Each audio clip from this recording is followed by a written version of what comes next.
for a longer period of time.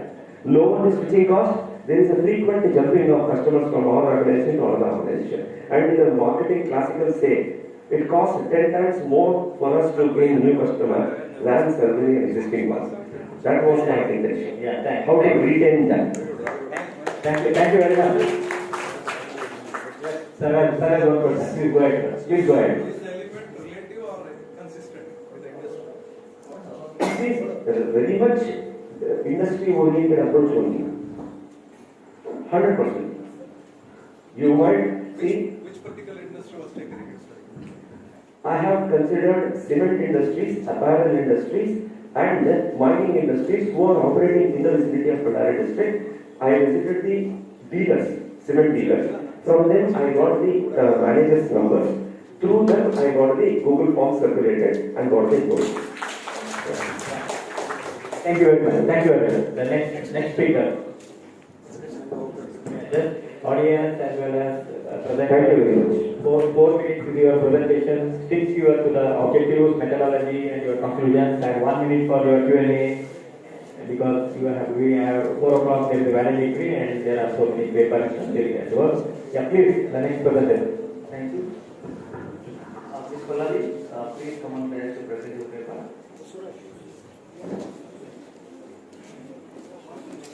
Pallavi, okay? Yes.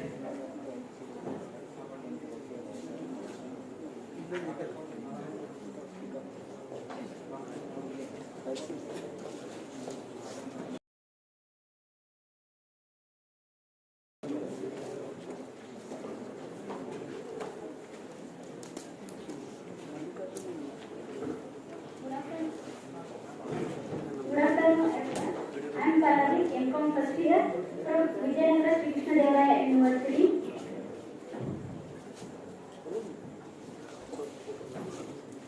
I have done my research on the topic of a study on artificial intelligence applications in different financial services.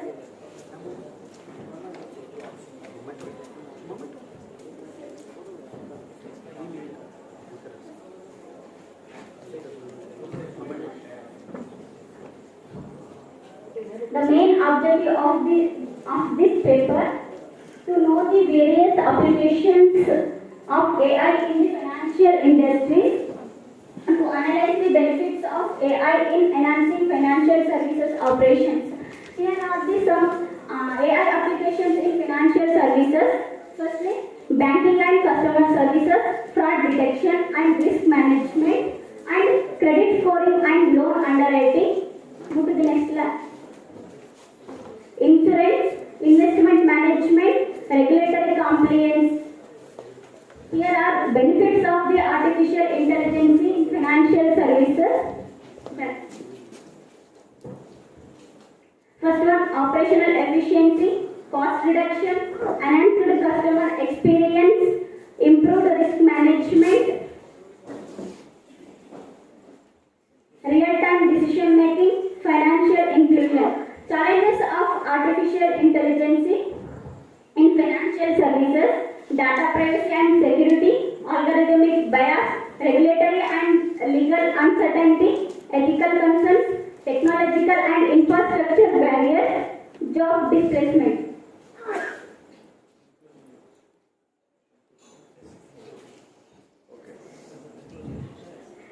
Conclusion of this paper: artificial intelligence is undeniably reshaping the financial services industry, from improving efficiency in banking operations to enhancing fraud detection and customer experience.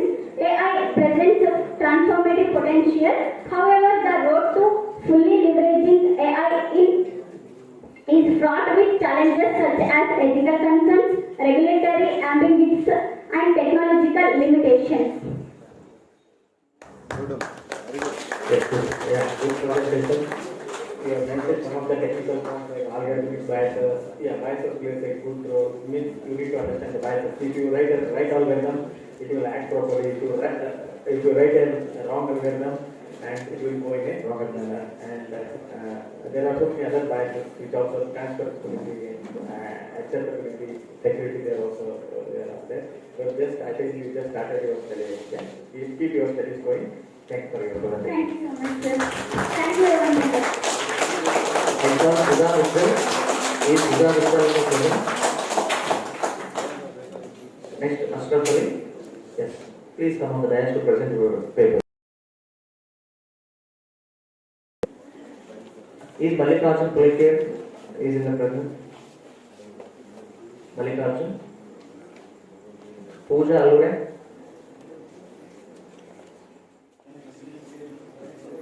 Pooja Alure is not there. Next one.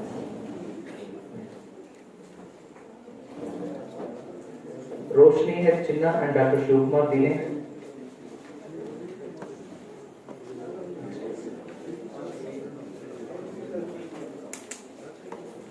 Rakesh Shalimani.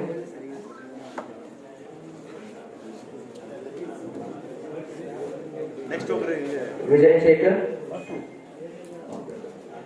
online presentation. Those who are requested to present their papers in technical sessions, please raise your hands because we say many names and we are not ready to. Yes. Sir, what's your name, sir? Rahul. Yes. Yes, come in. Come on. Can you give your repeat? Yes.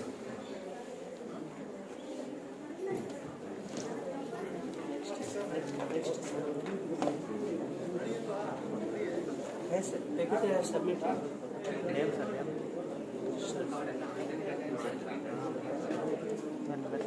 Ashraf. ಹೇಳಿದ್ದೀನಿ after times.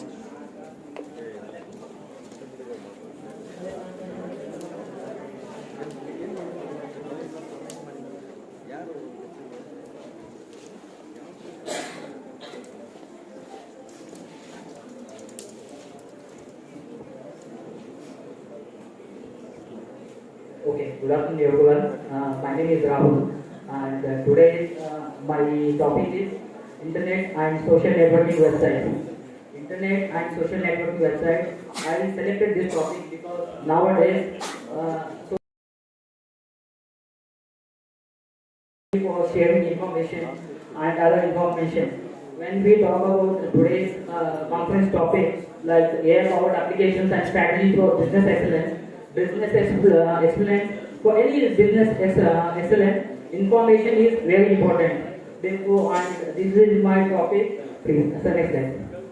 In introduction, I must say that social networking sites. When we talk about social networking sites, here the youth role is very important. The most of the social networking sites, when we talk about Instagram, Facebook, Twitter, such kinds of social networking sites, who are the people on these sites? Today here we are sitting nearly about 100 people. Most of them are youth. Please tell whether are you on the social networking sites or no? Yes. Or any social networking website. Next. Social networking sites, it plays a very important role for, it is not only, it was from 2002 onwards it started growing very much. Earlier also it was there in 1990s. The first social networking site was 6degrees.com. That time people, technological growth was not that much.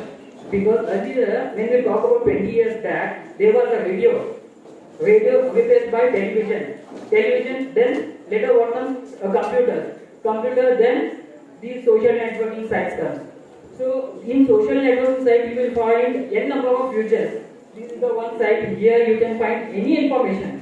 Like you can take roles, you can take the same professional goals. There are many features which is going to help as a student, as a professional, in whichever field you are.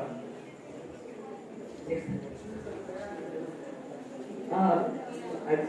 My objectives for this topic is that there are three objectives for this topic. One is what are the positive effects of social networking sites on the youth, and another one is what are the negative effects of social networking sites on the youth, and third one impact of virtual communications.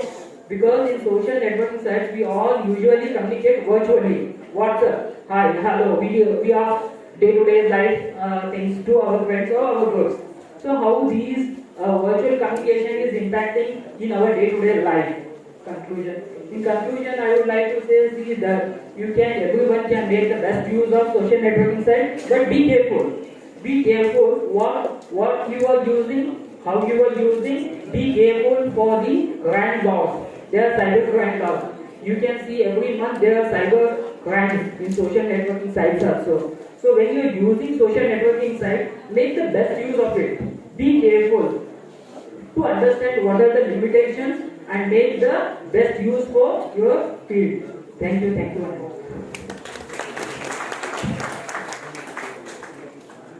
Thank you, sir. I call Asharis to present his paper.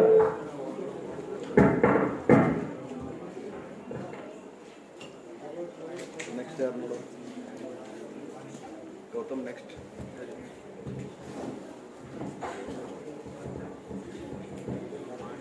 Good afternoon, everyone. I am Asharis, research scholar of the Department of Studies in Business Administration, and the paper we are going to present is Transforming Tourism with AI, Contactless Technologies and Their Impact on Industry Adaptation. The industries I have chosen for this paper is tourism sector, traveling, and various stakeholders such as businesses and the regular taxi services and transportation services I have taken. So next slide, please. So next slide. Next slide, please. So the tourism industry has undergone I have considered scenarios for this paper as before COVID, during the COVID and after the COVID. So as we all know, before the COVID there was no much advancement of technology in almost all the sectors, but I have taken tourism and there was technology involvement was very less, especially except payment methods and booking considerations. And after the COVID, so you can go to the next slide. So to 2020, that is before COVID, we can say digital tools gradually changing tourism with online booking platforms and mobile application. And during the pandemic, this has been increased to contactless technologies and because of the safety reasons, that could be NFC, near field communication technology was introduced. And during 21-22, this was used in checking and facial recognition, smart payment and chatbots become standard. And present scenario, it is system technology enabled experiences, and most of the time it is people driven, and people are simultaneously using technology also, that is particularly AI driven technology to run their day-to-day business activities in tourism sector. Next slide, please. So I have used two research questions here. So in what ways are AI based contactless technologies transforming the tourism sector? And how are different stakeholders, that is hotel, airlines, travel platforms and tourists adjusting to these technological changes? And the objectives are how this has changed the tourist industry from both customer and the business point of view. And it also highlights challenges including ethical concerns, so that I will be explaining in the further slides. So next slide. Previous slide. Yeah. So these are some theoretical framework I have used for this paper, that is technological determinism, wherein tourism this suggests that smart technologies are not optional but are redefining service delivery. And next one is actor network theory, wherein technology and tourists are both the stakeholders and playing a role as actors because they are stakeholders there. And post-humanism, wherein concierge duties, that is VIP duties. Suppose if we take example of insurance, the VIP manager is allotted to us from claim settlement to all the legal documents are taken care by a dedicated service agent. Similar way to in tourism also we have concierge services, and these three theories I have taken. Next slide please. You can skip to the next. Methodology. Secondary literature review is done to go through various papers and to arrive at the conclusion or the outcomes of this paper. Next, previous slide please. Yeah, wherein the few findings are transforming guest experiences, wherein checking to hotels, airport face recognition and crowd management system, particularly in airports, And recently we have seen in railway stations, the crowd management has become a big issue. And slowly the system is thinking to bring in AI technology to reduce it, because the airport system is already monitoring. Next slide please. And changing service delivery models, traditional human-centered services wherein face-to-face interaction must be there, and hybrid services, next one. The AI handling routine tasks while humans manage complex interactions, and AI driven when checking to customer service and personalized recommendation, wherein AI machine learning which tries to understand what actually the customer requires or expecting and trying to suggest the similar kind of or according to his or her taste and preferences. Suppose if you take example of Make My Trip. So on your browsing history it tries to give you which are all the destinations you are trying. Example we can take, and some examples are Hilton's connected room. You can book the room services with the help of AI, and services are majorly through AI, and Amsterdam airport, and now it has been practiced almost all airports. Next, like benefits, so speed, safety and personalization we can have with the introduction of AI, that too particularly in our country. And concerns, of course, people are going to lose jobs, and some family-run tourist business or homestays, there should be a human connectivity or human touch points. So that is going to be very concern for the industries. And next slide, please. So to implement AI technology and workforce reskilling, existing workforce must be reskilled, and cultural shift must happen between personal connection between the other things. And I had many other things. To conclude, so the purpose, the outcome of my research, what I have identified is, so AI is necessary, but it doesn't mean that it is going to snatch away the jobs from people. Especially, as I said, people who are running family businesses, particularly homestays, wherein people are involved. People expect to interact with the owners or the stakeholders. So that should be retained, so that without impacting anything. It doesn't mean that technology should not be used. It has to be used, ensuring it is not going to be hampering the traditional tourism activities. Thank you so much. Thank you. It's a good presentation. That's what you can stick your research to. You said tourism, and you have said many. You can go for all this. You can go as a user experiences, but you have to come up with one complete experience. Okay, Thank you. Thank you. Thank you for your presentation. Thank you. Thank you, Anita. I call Mr. Uday.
This paper is consulted with my research supervisor and also with my team scholar.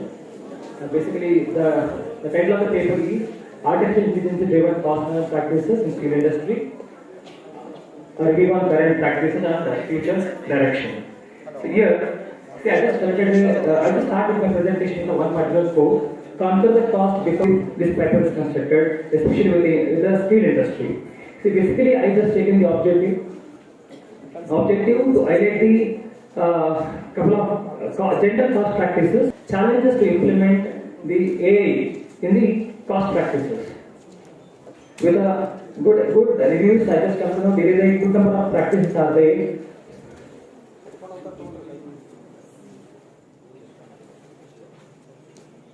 Okay.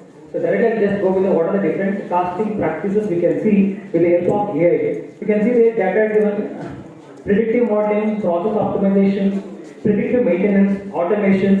So all these are basically AI driven better way. It is going to control the cost. About the traditional practices, it's quite difficult to do ascertain the particular cost because of the huge data. Where it is not modeling, where it is going to ascertain the cost immediately with the huge data. So by that, definitely we can take a steps where we are incurring more cost, where we are wasting it. By that, we can concentrate more on that, we can control it. Also, we have one more practice called predictive maintenance. So, what is the exact predictive maintenance mean? See, this is one particular AI. It is going to identify where particular operation is going to involve with the breakdowns, involve with the wastages. So going with the predictive maintenance, immediately it is going to give the consciousness to the manager or the in charge who is there in the department immediately before it is getting to the breakdowns. They are going to take action. By that they can save the money. Automatically it is going to control the cost. Same time, I'll just take one more point. Process optimizations. So even when we concentrate on the process optimization, definitely we can reduce the cost.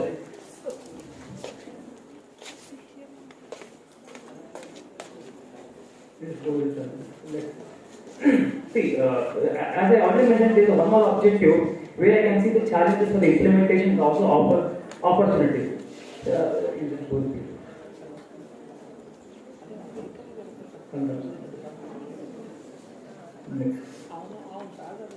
Okay. Yes, definitely we have a good number of opportunities. As I already said, we can predict the cost, we can control it, we can reduce it, we can make it different supportive techniques for the cost practices. But we have the greatest challenges here. When it comes to the point of integration of AI, basically we have a high implementation cost and also data security and privacy, employee resistancy. This is the what see. Basically, if we go with some rural areas or else we go with the where we have a lack of skilled labor to implement the AI driven is very difficult part because they are not ready to accept it.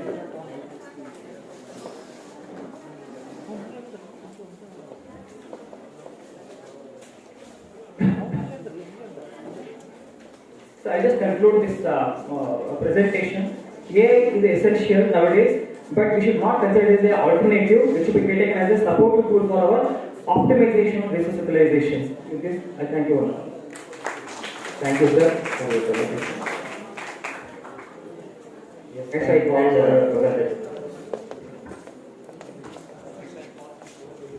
Next, I would like to call Ms. Anita Reddy to present her paper.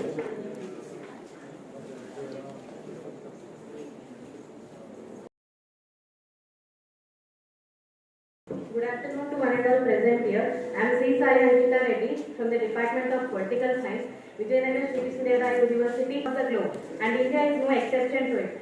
From predictive analytics in policy formulation, data privacy breaches, and inadequate accountability mechanisms challenge the ethical foundations of democratic governance in India. In India, where governance operates within a diverse socio-economic and cultural landscape, the stakes are particularly high. Public trust is not merely an outcome of service delivery, but a cornerstone of political legitimacy. If AI systems operate without ethical safeguards, they risk reinforcing inequalities, undermining citizen rights, and weakening democratic values. This article critically examines the ethical challenges of artificial intelligence in the Indian public sphere, evaluates its implications for public trust, and explores pathways to ensure responsible AI governance.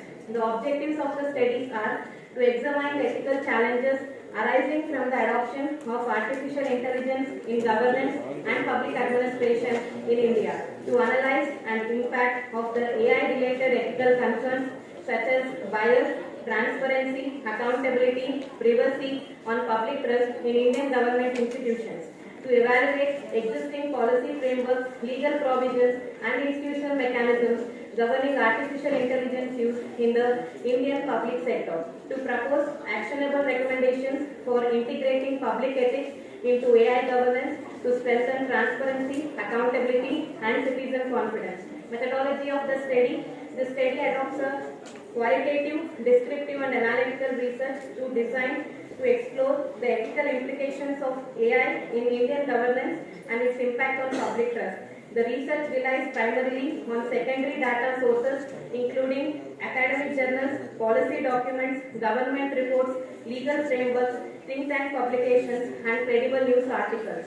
The issues that we have focused on are algorithmic bias and discrimination, opacity and lack of transparency, privacy and data security concerns, accountability gaps, digital divide, erosion of human oversight. The suggestions such as develop a comprehensive AI ethics framework, algorithmic auditing and transparency mandates, strengthen data protection law, establish accountability mechanisms, promote digital literacy and inclusion, and maintain human-in-the-loop systems. To conclude my research article, the integration of artificial intelligence into India's governance system holds immense potential to transform public service delivery, enhance decision-making efficiency, and promote data-driven policy formulation. However, without robust ethical safeguards, this technological shift risks amplifying the existing inequalities, eroding privacy, and undermining public trust, an essential foundation of any democratic legitimacy.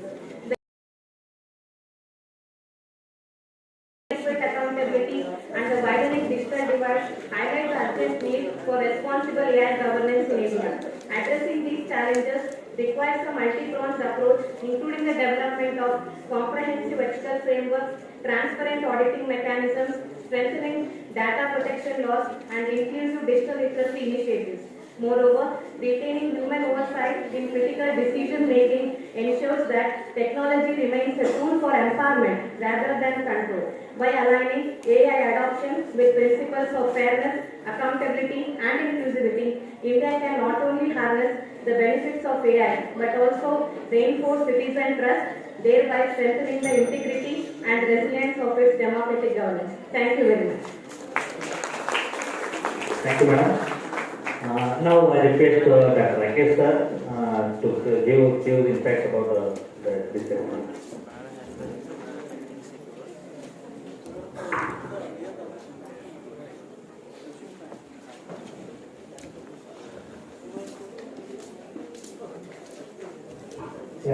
This afternoon session, I started with Mariana. We had some of the youngest friends from the colleges. They were talking about conventional accounting as well as AI. How it impacted the AI accounting. That was the analogy they were giving. After that, Mr. Rodriguez was talking about the humanitarian aid. How we can improve the lives and livelihood of refugees with AI. These are the things were there, and we went on the conversation with robotic process automation and also how it is benefiting in one of the in commerce and communication. Also, there were few topics were also about biases in artificial intelligence. The biases is very, very important because if you don't understand or if you don't concentrate, it will lead to a digital divide. That's why the biases are very, very important. That was included in your AI-powered application strategy, this conference, and also the white papers related to modeling. Also, there were some of the key points about there was one paper related to the how this was modeling will be adapted to the steel industry as one of the use cases. That was pretty much need to be improved, but it is appreciable that you have taken this initiative and this your starting point in your study, and there were several youngsters. They just wanted to have an understanding of ethical AI, and also I don't need to go. I'm just talking about the general discussion. Apart from that, towards the end of that, there was related to the in public administration and political as well as public administration, where how we can adapt AI, and that's what in the whole last 2 days you are being enriched with the AI application. But my opinion to just have, it's always suggested to have fundamentals, just be understanding the fundamentals and what are the policies adopted by the Indian AI policies, and also how we are going to take it forward. And this was started like the conference like this in 1956 in Denmark in USA. There was a group of professors and students gathered like this, and they coined the term artificial intelligence in 1956 itself. Do you think that after that there was no developments at all? There were developments. It was an incremental development, but now you see only rapid development. That's all. Okay, that's what. Automation was there in 80s. Automation was there in 90s, and in 2000 also there was an automation. But what happened towards the end? Now there is an abrupt growth, and it has become an equalizer. So, as a part of equalization is concerned, democratization of AI, and it provides a wide scope of opportunities.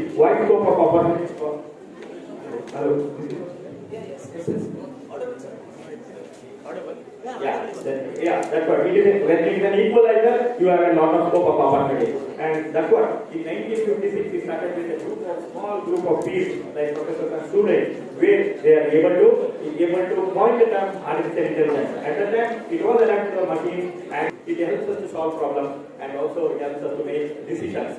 That's a very simple fundamental definition. Let's keep today. And machine learning, where it operates from data. Machine learning is all about data, and data is very fundamental. It is a pure focus or any of the meaningful information from the pattern. That's what machine learning is all about. Technical standpoint, machine learning is all about data. AI is a part of artificial intelligence. That's the fundamental definition. Coming on to the compound, in my understanding, you have a broader technological definition or you have a broader definition. For me, it is buying and selling of goods and services. It's how businesses exchange products and services with each other and with consumers. That's what I think. My way of understanding of the commerce is all about this. And now, with that, do you mean that there is a point? Do you think that there was no development now? There was a development, but you can see the impact now because digitization, the impact of digitization has impacted as the Indian AI policy, the Indian Making India digital policies made this to happen that everybody can speak about it and everybody can take and reach those opportunities. And now you came up with generative AI as well as large language models, and India is also having a foundation. We are also going to build our own foundational model, and that is a part of India AI machine. There is an India machine where anybody can apply there. It is not restricted to only technological institution. It is not related to only science department. In the commerce department, now it is equalizer. I go all the streets. The researchers, the scholars, as well as the students who are present here, they are an equalizer. It is the same platform for others when you are in a technological landscape. That's why in that case, when it is an equalizer, when you have an equal opportunity, it's your duty to explore it in a fullest. Because now everybody has a startup. Everybody is at the same level. One point shows that 50% of the workforce, 30 to 50% of the workforce, and again 50 to 70% of the e-commerce industry, whether it is a total technological industry or any of the manufacturing sector, anywhere. 20 to 30% or 50% and 50 to 70% of the tasks should be automated. Utilize this opportunity. There is nothing that you are going to lose your job, nothing that you are going to lose anything. It's about to adapt. You need to adapt it. What is the new thing you need to adapt? Adaptability is not a new phenomenon. Adaptability is a universal phenomenon. It started from our good olden days. We adapted to the things. We adapted from a pottery to the highest level. Okay, pottery to the better ceramics. Like that, you can adapt. That's the adaptability. It's a nature of change, and the thing is, it's a rapid in the process. See, we had a friend from Costa Rica, Ivory Coast, and he told about what are the things happening in his program. If you go to the geographic situation or geopolitical situation, things will change. And India is on that end. We have a great opportunity today. That's what, when this was 20 years back, the European Union, European countries, or the US, they have there is a drastic, the curve is like this. You go and then definitely it has to come down. Like that. Same thing happened with those advanced countries. They had a huge automation, and now they are coming at a steady pace. We have certain point of automation, and now we are accelerating. That is the only difference. The curve is simple. It is like a Gaussian curve. It has to rise and it has to decline. That's the thing. Or it has to rise, steady, and decline. That is the process. We are seeing such a rapid amount of data, and that's what it all depends. You have AI, you have machine learning technology, those days also. Now the new terminology is generative AI, LLM. They have built up a large language model. Okay, next slide, please. And that's what, how we look into in commerce and communication, I take commerce, and also in commerce and communication, how we are benefiting in personalization of customer experiences. And nothing telling you new, it is you have come across personalization of your consumer experiences, and also there is an increased efficiency in the supply chain management. That's what, it's a complementing. It's never like, it is nothing doing anything, any automation is nothing doing magic. It is just complementing your process so that there is an increased efficiency. That's the reason we can see the supply chain.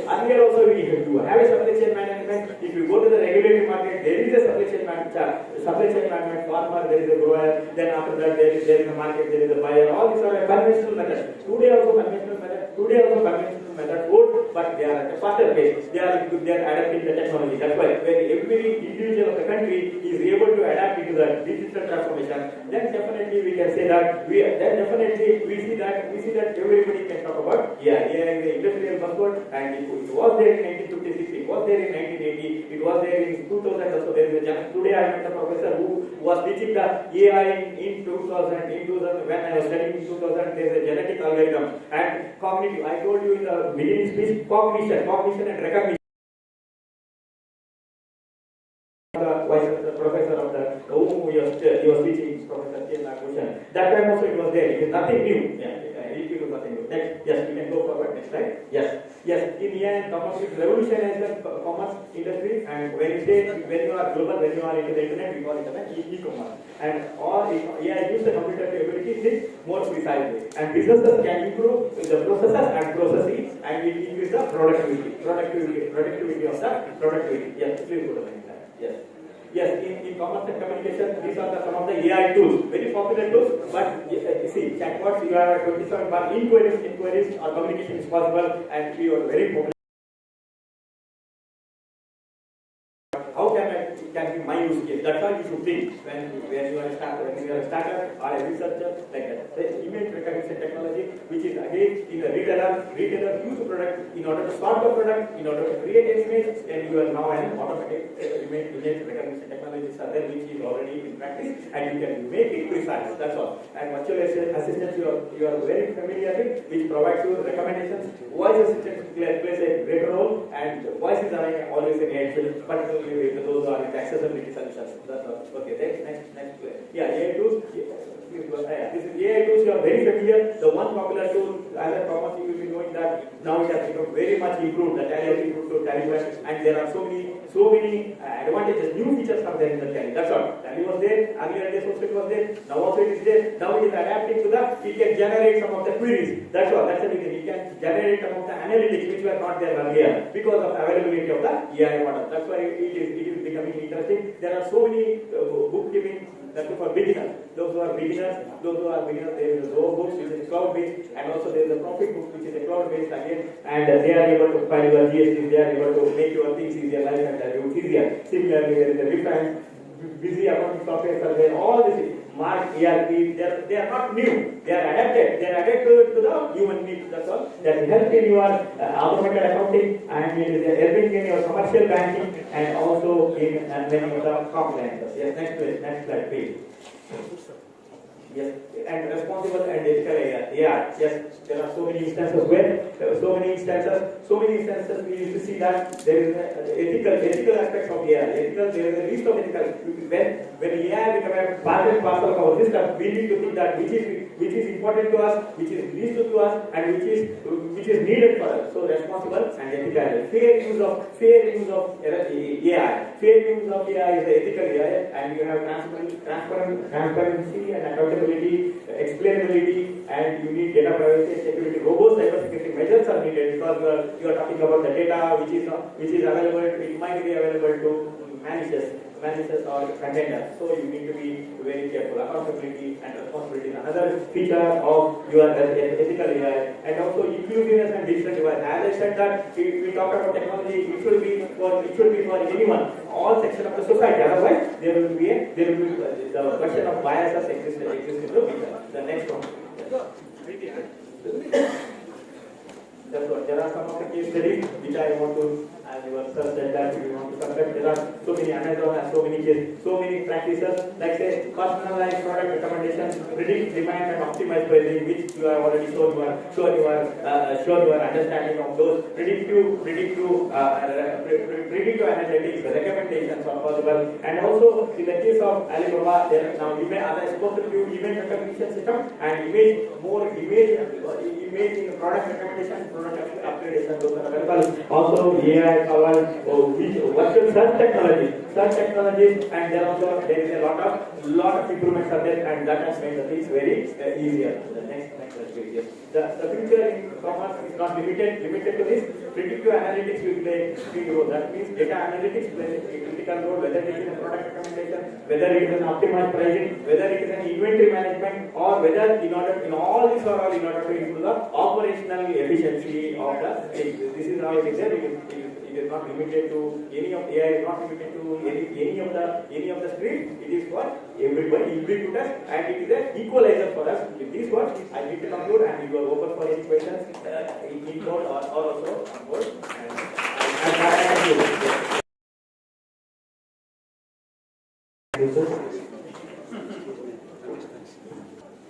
Now it's time to felicitate the guest of this session.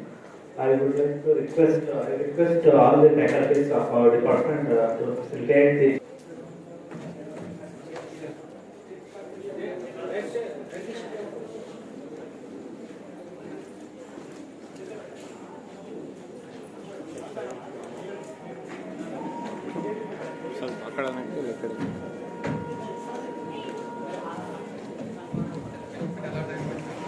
I request organizing secretary and faculties of our department to facilitate this. Yes, please, sir.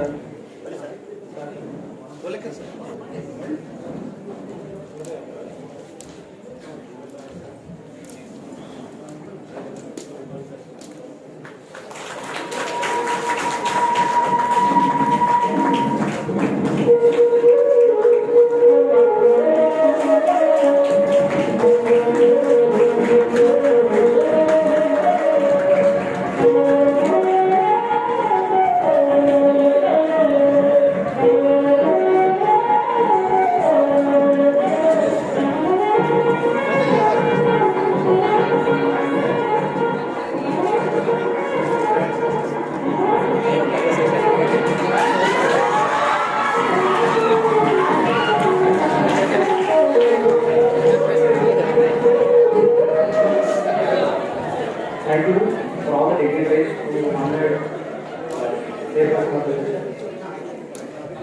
Thank you all. I would like to call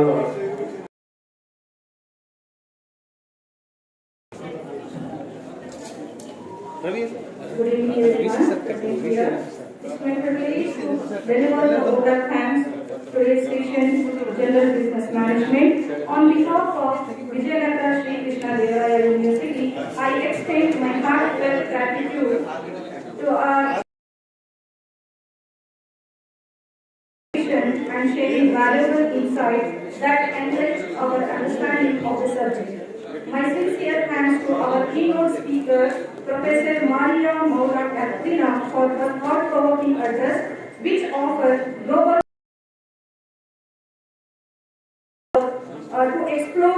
dimension in business management and research.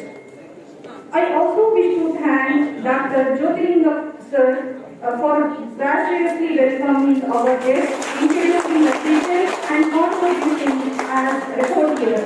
A special note of appreciation to all the paper presenters for their well-researched and engaging presentation, which have added significant value to today's session. Last but not least, I thank the organizing committee, volunteers, and technical that ensures the smooth conduct of this session and all the participants for their active presence and active involvement. Thank you one and all. Thank you, sir. There is an announcement. Okay. It's a closure of the session. We have a high tea. Please enjoy the session.